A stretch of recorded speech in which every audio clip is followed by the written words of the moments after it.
ತಿಮ್ಮರಾಜನಹಳ್ಳಿ ಊರುಕೇರಿ ಮತ್ತು ಗುಬ್ಬಿ ಗೇಟ್ ಹತ್ರ ಬಂದಿದ್ದೀವಿ.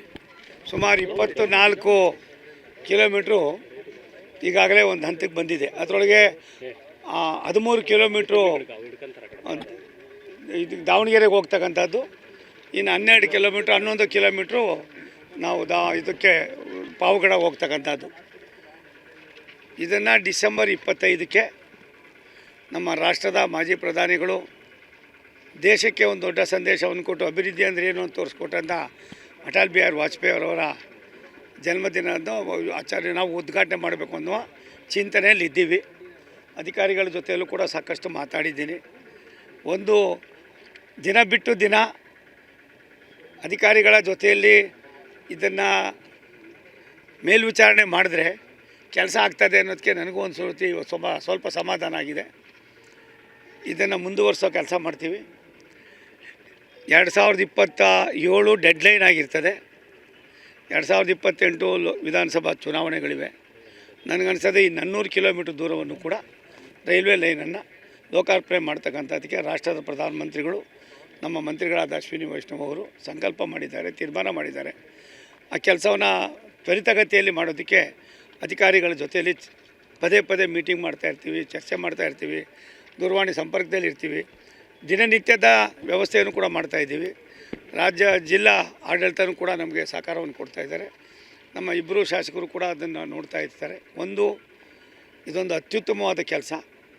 ನನಗನ್ನಿಸ್ತದೆ ರೈಲ್ವೆ ಇಲಾಖೆ ಮನಸ್ಸು ಮಾಡಿದ್ರೆ ಏನೆಲ್ಲ ಮಾಡ್ತದೆ ಅನ್ನೋದಕ್ಕೆ ಈ 1 ವರ್ಷದಲ್ಲಿ ಇದಾಗಿರೋ ಬೆಳವಣಿಗೆ ನನಗೆ ವಿಶೇಷವಾಗಿ ನನ್ನ ಅನುಭವದಲ್ಲಿ ತೃಪ್ತಿ ಕೊಟ್ಟಿದೆ. ಇದನ್ನು ಮುಂದುವರಿಸೋ ಕೆಲಸನ ನಮ್ಮ ಮುಂದೆಯೂ ಕೂಡ ಮಾಡ್ತೀವಿ. ಇದೇ ಡಿಸೆಂಬರ್ಗೆ ಮಾಡಬೇಕು ಅಂತ ನಮ್ಮ ಚಿಂತನೆ ಇದೆ, ಸಂಕಲ್ಪ ಇದೆ. ಅಧಿಕಾರಿಗಳಿಗೆ ಯಾವ ರೀತಿ ಹೇಳಬೇಕು ಹೇಳಿದ್ದೀವಿ. ಪದೇ ಪದೇ ಇವಾಗ ನಾನು ಅದನ್ನು ಮಾನಿಟ್ರಿಂಗು ಕೂಡ ಮಾಡ್ತೀವಿ. ಆದರೆ ಗೂಡ್ಸನ್ನ ಅಲ್ಲೇನಿದೆ ಇವತ್ತು ನಮ್ಮ ಯಾವುದಾದ್ರು ಮೈದಾನ ಹತ್ರ ಅದನ್ನು ಇಲ್ಲಿ ಶಿಫ್ಟ್ ಮಾಡೋದಕ್ಕೂ ಕೂಡ ಯೋಚನೆ ಮಾಡ್ತಾಯಿದ್ದೀವಿ. ಅಲ್ಲಿಗೆ ಇನ್ನು ಮುಂದೆ ಊರುಕೇರಿ ಒಂದು ಟರ್ಮಿನಲ್ ಆಯ್ತದೆ. ತುಮಕೂರು ಯಾವ ರೀತಿ ಇರ್ತದೋ ತುಮಕೂರಿಗೆ ವಿಭಿನ್ನವಾಗಿ ಅಲ್ಲೂ ಕೂಡ ಇನ್ನೊಂದು ಟರ್ಮಿನಲನ್ನು ಮಾಡ್ತಕ್ಕಂಥ ಚಿಂತನೆಯೂ ಕೂಡ ನಡೀತಾ ಇದೆ. ಅಲ್ಲಿ ಒಂದು ROB ಆಗಬೇಕಾಗಿತ್ತು. ಇನ್ನೊಂದು 12 ಗುಂಟೆ ಜಾಗ ಏನೋ ಕೊಡಬೇಕಾಗಿತ್ತು. ಜಿಲ್ಲಾಧಿಕಾರಿಗಳಿಗೆ ಮಾತಾಡಿ ತಕ್ಷಣವೇ ಹೇಳಿದ್ದೀನಿ. ಸುರೇಶ್ ಗೌಡ್ರಿಗೆ ಅದು ವಹಿಸಿದ್ದೀನಿ. ನೀವು ನಾಳೆ ನಾಡಿದ್ರಲ್ಲಿ ಹೋಗಿ ಅದನ್ನು ಕುಳಿತುಕೊಂಡು ಮಾಡಿಸ್ಬೇಕು ಅಂತ. ಅದಾದರೆ ROB ಆಗಿಬಿಟ್ಟು ನಾವು ಏನು ಕೆಲಸ ಮಾಡ್ತಾಯಿರ್ತೀವಿ ಅವಾಗಾದರೆ ಹುಟ್ಟು ಮತ್ತೆ ಮಾಡ್ತೀವಿ ಅಂದರೆ ಅದೆಲ್ಲ ಆಗೋದಿಲ್ಲ. ಆದ್ದರಿಂದ ಅಲ್ಲಿ 12 ಗುಂಟೆಯನ್ನು ನಮಗೆ ಹ್ಯಾಂಡ್ ಓವರ್ ಮಾಡಬೇಕಾಗಿದೆ. ಅದು ಮಾರ್ಕೆಟ್ ರೇಟ್ನಲ್ಲಿ ಪರ್ಚೇಸ್ ಮಾಡಿದ್ದೀವಿ.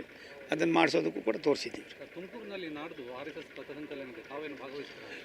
ನೋಡಿರಿ, ರಾಷ್ಟ್ರದ ಹಿತವನ್ನು ಕಾಪಾಡ್ತಕ್ಕಂಥದ್ದಕ್ಕೆ, ರಾಷ್ಟ್ರೀಯ ಭಾವನೆಗಳನ್ನು ಮುಂದಿನ ಪೀಳಿಗೆಗೆ ಪರಿಚಯಿಸ್ತಕ್ಕಂಥದ್ದಕ್ಕೆ ರಾಷ್ಟ್ರೀಯ ಸ್ವಯಂ ಸೇವಕ ಸಂಘ ತನ್ನದಾದಂಥ ಒಂದು ಸಂದೇಶವನ್ನು, ಶ್ರಮವನ್ನು ಪಡ್ತಾಯಿದೆ. ನಾವು ರಾಷ್ಟ್ರೀಯ ಸ್ವಯಂ ಸೇವಕ ನಾನು ಒಬ್ಬ ಭಾಗವಹಿಸೋದು ಅನ್ನೋದಕ್ಕಿಂತ ಹೆಚ್ಚಾಗಿ ನಾನು ಸುತ್ತಾ ಇದ್ದೀನಿ, ಎಲ್ಲಂದ್ರೆ ಅಲ್ಲಿ ಹೋಗ್ತೀನಿ.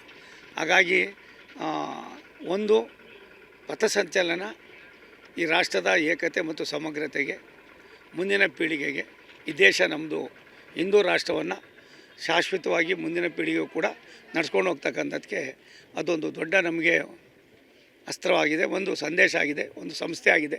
ಈ ಸಂಸ್ಥೆಯನ್ನು ನಾವು ಜಾಗರೂಕತೆಯಿಂದ ನಿರ್ವಹಣೆ ಮಾಡ್ತಕ್ಕಂಥದ್ದು ನಮ್ಮೆಲ್ಲರ ಕರ್ತವ್ಯ ಕೂಡ ಆಗಿದೆ.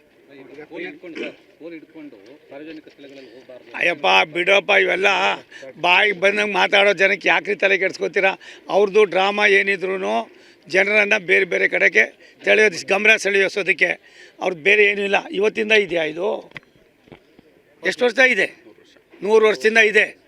ಪುಣ್ಯಾತ್ಮರು ಯಾರೋ ಮಾಡಿ ಹೋಗಿದ್ದಾರೆ, ಅದನ್ನು ನಡೆಸ್ತಾ ಇದ್ದೀವಿ. ಅವ್ರಿಗೇನಾಗಿದೆ ಬೇರೆ ಏನೂ ಹೇಳೋಕ್ಕಾಗೋದಿಲ್ಲ. ನಾನು ಪದೇ ಪದೇ ಹೇಳ್ತೀನಿ, 1 ವರ್ಷ 3 ತಿಂಗಳಲ್ಲಿ ರೈಲ್ವೆ ಇಲಾಖೆಯಲ್ಲಿ ಇಷ್ಟೆಲ್ಲ ಕೆಲಸ ಆಗಿದ್ದರೆ ನಿಮಗೆ ದಾಡಾಗಿದೆ. ಇಂಥದ್ದು ಯಾವ್ದಾದ್ರು ಒಂದು ತೋರಿಸಿ. ರಾಜ್ಯ ಸರ್ಕಾರ ಏನೆಲ್ಲರೂ ಒಂದೊಂದು ಗೂಬೆ ಕೂರಿಸೋದು ಇದು ಬಿಟ್ಬಿಡಿ. ಅಭಿವೃದ್ಧಿ ಅಂತ ಗಮನ ಹರಿಸಿ. ರಾಷ್ಟ್ರೀಯ ಸ್ವಯಂ ಸೇವಕ ಸಂಘ ಈ ರಾಷ್ಟ್ರದ ಸಂಪತ್ತು. ರಾಷ್ಟ್ರೀಯ ಸ್ವಯಂ ಸೇವಕ ಸಂಘ ಈ ರಾಷ್ಟ್ರದ ಬೆನ್ನೆಲುಬು.